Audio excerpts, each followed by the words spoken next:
To become the best, in sports or business or any other field, it's not enough to just reach the top. You need to maintain your position. And you need to reach even higher because there is always someone behind you trying to get where you are. Most people are content with being good enough. But if you want to be unstoppable, this is not enough for you. Being relentless means never stopping until you get what you want. And when you have it, you keep going on to get what's next. You look forward to something even more. In this book, Tim Grover will teach you how to be a cleaner. It means you're the most determined and intense player out there. You have no limitations. You quietly and strongly move to get what you want. You have an insatiable hunger for success. If you are not a cleaner yet, it's time to stop listening to what people say around you. Stop listening to anyone who tells you what to do and how you should feel. Only listen to your own voice and let the people judge you through your results. If you are relentless, there is no maybe or what if. You don't think if the glass is half full or half empty. You just decide, commit, act, succeed, and repeat.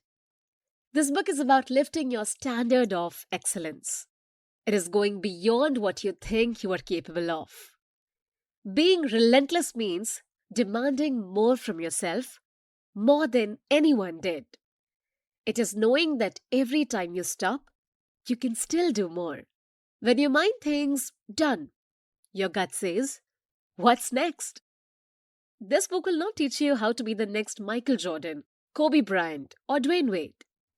Every player is unique, but you can learn from their focus, drive, and work ethic. You can improve your chance of success. Tim Grover is not a psychologist or psychiatrist. He did not spend several years researching or analyzing data about excellence and elite performance. But he had worked with the most excellent and elite athletes in the world. Everything that he learned and everything that he taught, Tim Grover shares in this book. So, we are not waiting any more second and jumping right into the first chapter of this book summary, Michael and Tim. When Tim Grover was in high school, he saw Michael Jordan on television for the first time. Tim was on the varsity in his school in Chicago, and Michael Jordan was a skinny freshman. Michael was a natural, and his moves were unlike Tim had ever seen. Tim knew that Michael would be a superstar. Several years later, Tim had already earned his master's degree in exercise science. He was working as a trainer at a health club in Chicago. Michael Jordan is still skinny, but he is already the superstar of the Chicago Bulls. Tim had been calling the Chicago Bulls, hoping that he could work in the team as a trainer. He wrote to every player except Michael. Tim thought that Michael probably already had his own trainer, and besides, he would not choose someone inexperienced like Tim. In the 1980s, weight training is not yet a trend. The belief is that if basketball players have a bulky body, it will mess up their shots. But in 1989, Tim read in the newspaper about how Michael Jordan was sick of having a skinny body. The players of Detroit Pistons have a huge build. Tim kept calling the team doctor and head trainer of the Chicago Bulls, hoping that he could earn a spot. But what are the chances that a superstar player would work with an unknown trainer? Everyone told Tim to forget it. It's impossible. But Michael Jordan wanted to level up and take his body to the ultimate level. He's willing to do whatever it takes to become the best. He told the team doctor and the head trainer to find someone who could help him. When Tim Grover was invited to the Chicago Bulls practice facility, he thought it was for another interview. He did not know that he would be brought to the house of Michael Jordan. Tim and Michael talked for an hour. Tim showed him the whole plan, how they can make Michael stronger, and how they can minimize injury. Michael did not believe it at first. He thought it was impossible. But Tim laid out a clear 30-day schedule. Tim planned what they are going to do and how it will affect Michael's body and his game. Tim planned the food that Michael will eat, when he will eat, and even when he will sleep. Tim told Michael that they will plan every detail and leave nothing to chance. Michael gave Tim 30 days. Tim continued to work with Michael for the next 15 years. They both learned from each other. They did not see obstacles. They only saw situations that need solutions. They made mistakes and learned from them. Michael Jordan is not the best because he can make impossible shots and fly through the air. No, it was because he was relentless about success. Michael does not believe in being good enough. No matter how great he become, he always wanted to become better. And he is always willing to do anything to get it. Time to see the next chapter. Coolers, closers, cleaners. Tim Grover believes that there are three kinds of players. They are coolers, closers, and cleaners. He defines coolers are good, closers are great, and cleaners are unstoppable. A cooler waits for orders and follows the lead. He is not a decision maker. When things get too hard, the cooler passes the task to someone else. A closer can handle pressure. He will get the job done if you tell him exactly what he needs to do. But he becomes uncomfortable when something unexpected happens. A closer seeks attention and recognition. He loves rewards and fame. He would choose to have financial security than winning and success. Coolers do not take the winning shot. Closers try to shoot it if they are really sure they would make it. Meanwhile, cleaners just trust their instinct and shoot. They never think about it. Cleaners never stop even if they have achieved success because they want to reach higher and improve more.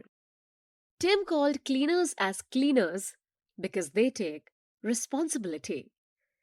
When something goes wrong, they never blame anyone. They just clean up the mess and do what needs to get done. In the following chapters, we will discuss the relentless tips that Tim Grover listed so you can become unstoppable cleaners like Michael Jordan, Kobe Bryant, and Dwayne Wade. When you are a cleaner, you keep pushing yourself harder when everyone else had enough. In sports, other coaches spend so much time on the physical aspect. It's the training, the working, pushing the body to be stronger and faster. Then only after that do they proceed to some mental conditioning. But for Tim, that's completely backward. Going to the gym is the smallest part of what you need to do. Physical training can only take you so far. Tim believes that you need to train your mind first. Commit your mind to excellence so that the mind can command the body. The true measure of an athlete is the aspects that are not measurable. It is not height, not weight, not strength or speed. It is focus, determination, and commitment. You must understand what you want to achieve and know what you're willing to endure to get it. When Tim Grover trains his athletes, he's like a dictator with only three rules. That is, show up, work hard, and listen. If you can do those three, Tim can help you. But if not, then you cannot work together. He will work his ass for you, but you also have to do the same for yourself. Your work is going to be 20% physical and 80% mental. That's right. Show up, work hard, and listen. Do the work. Every day in training, you will have to do something you don't want to do. But challenge yourself. Be uncomfortable. Overcome the fear and laziness. Because if you don't do the first challenge and the next, those challenges will pile up and it will only get harder. You will beat yourself up and have mental barriers aside from the physical barriers. Cleaners do the most difficult tasks first. They believe that there is no task which is too big. They're not happy about the challenges. They don't love it, but they're always thinking about the results and not the hardships along the way. When everyone is down and exhausted, cleaners would want to do it all over again. No coach, no trainer or expert can make you great or unstoppable if you are not willing to do the work. You need to be comfortable with the uncomfortable. Even when you think you cannot do it, you need to do it anyway. It's the last set, the last mile, the last 5 minutes on the clock. When your body screams, "No way!" you will try harder and tell yourself, "Do it! Do it now!" When you're a cleaner, you have control over your body.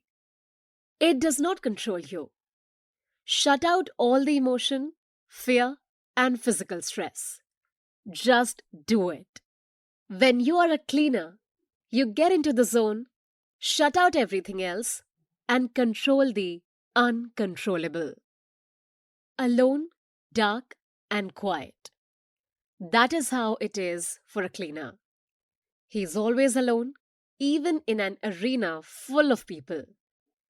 Everyone shouts his name, but he does not hear it. The cleaner is alone on his head. There is no distraction. All the cleaner feels is his dark side, which drives him and pushes him to do it. He can hear his heart and control its beating. The cleaner can control everything. Someone is talking to him. Maybe it's a family member, a colleague, or a journalist, but he does not hear it. Some people will say that he's a rude jerk, but he doesn't care. He wants everyone to leave him alone. That is how you become in the zone. Your teammates might feel scared or excited or jealous, but you feel no emotion. You only feel ready for the game. There is no drama, only pure energy for the game. Being in the zone is not like doing yoga or meditation. Yes, the zone is deeply calm, but it also means intense focus and determination. Here are examples of when Kobe Bryant and Michael Jordan got into the zone. It was during the 2012 Olympics. The USA played against Australia. Kobe only made a few points during the first half. He feels off. He cannot focus and he does not know why. For most players, they would have just given up. But Kobe is a cleaner. After the timeout, he turned the game around. He shot 4 3-pointers in just 2 minutes and led the USA to victory. The score was 119-86 in favor of the USA. Just searching for something to wake up the Black Mamba, Kobe said. He found his way back into the zone. Meanwhile, Michael Jordan is always in the zone whenever he's in the court. In one game in Vancouver, Canada, the Chicago Bulls team were all tired from the road trip. The players were giving a low performance. By the fourth quarter, Michael only gained 10 points. One player from the other team started to trash talk to him. It was Derek Martin of the Grizzlies. Michael took it up as a challenge. He stopped in his tracks and looked at Derek straight to the eyes. Then Michael shifted to attack mode. He went into the zone. The result? Michael became unstoppable. He scored 19 points in the last quarter, which led Chicago Bulls to victory. Michael Jordan is always positive. He always shows his team members, his fans, and everyone else that he's got everything under control. If he ever felt worry or anything negative, Michael never showed it. And that's a cleaner. When you're a cleaner, you have a dark side that refuses to be taught to be good. Are you familiar with the story of Dr. Jekyll and Mr. Hyde? Dr. Jekyll is a respected doctor. He creates a potion that turns him into the evil predator, Mr. Hyde. Dr. Jekyll enjoys the feeling of freedom from fear, judgment, or emotions. As Mr. Hyde, he did not care about anyone or anything. Jekyll always lives by the rules. Hyde acts on his instinct. He does whatever he wants, and he does not care about the consequences. Jekyll and Hyde are the same man, but Jekyll thrives in the light while Hyde moves in the dark. That's what we are going to discuss here. It is your transformation to your dark side. It is becoming who your instincts drive you to be. Of course, Hyde is a psychopath, but we're talking about you transforming to your next level. It is shifting to your alter ego. Think about when Clark Kent becomes Superman or when Bruce Wayne becomes Batman. Turning to your dark side is the ability to drop all the bullshit, worries, and limitations. It is just doing what needs to get done, the way you want to do it, and performing at your very best. No fear, just action and results. Deep inside you, the dark side is the force behind your actions. It is the part of you that refuses to be tamed. It is not just instinct, it is killer instinct. The dark side is not bad. It's not good either. It is just your natural instinct that tells you what you want. It can be success, power, money, fame, or sex, whatever. Everyone has a dark side. Your secrets, your decisions, your ego, your desires. That's your dark side. You need it because it is what moves you into the zone. All successful and highly driven individuals have a dark side. Their extraordinary performance is driven by that deep and intense energy. The dark side is your fuel. It motivates you. It pushes you to your limits. It recharges you and fills your tank. It is your escape. It can be exercise or drinking. It can be working extra hours or spending a lot of money. A cleaner can control his dark side. He can pour another glass, have another woman, take another gamble, but he knows when to stop. He works for more hours at the office. He watches everyone else stumble over, trying to keep up with him.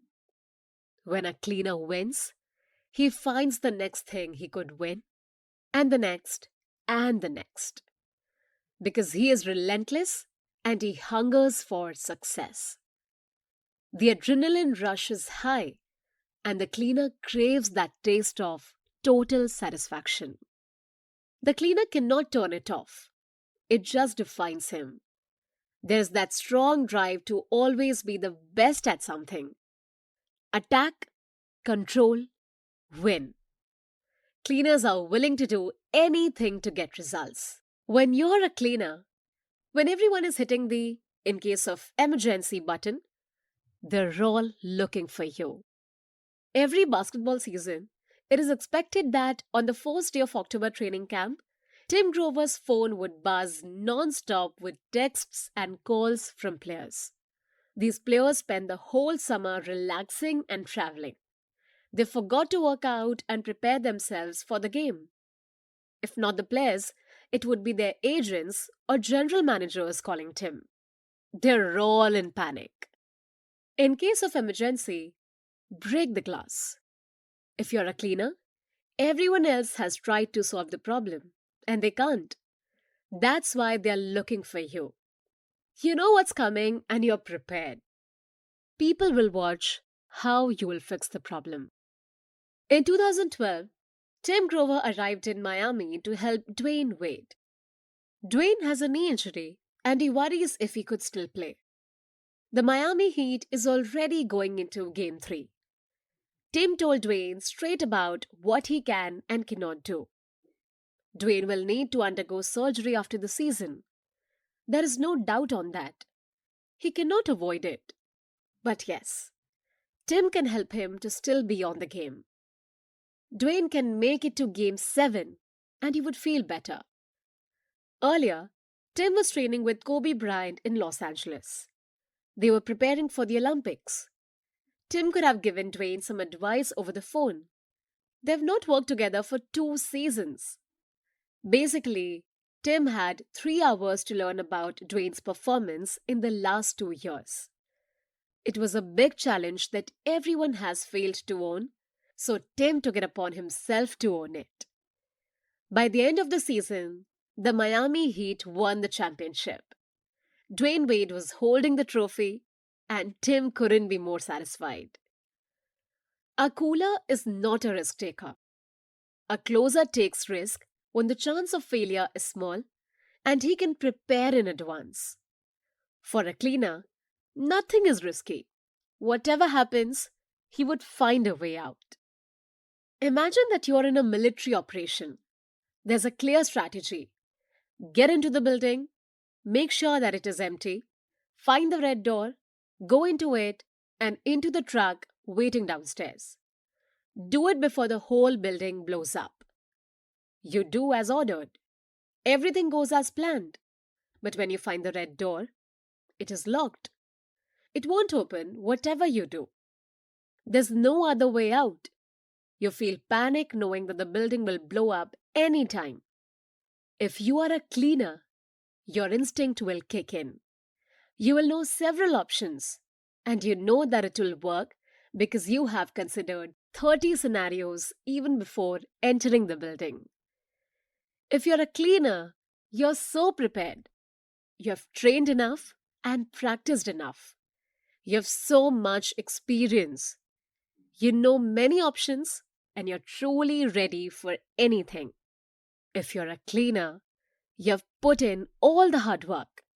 You have controlled your fears and insecurities. You trust in yourself that you can handle any situation. You know that whatever happens, you can adapt and adapt again.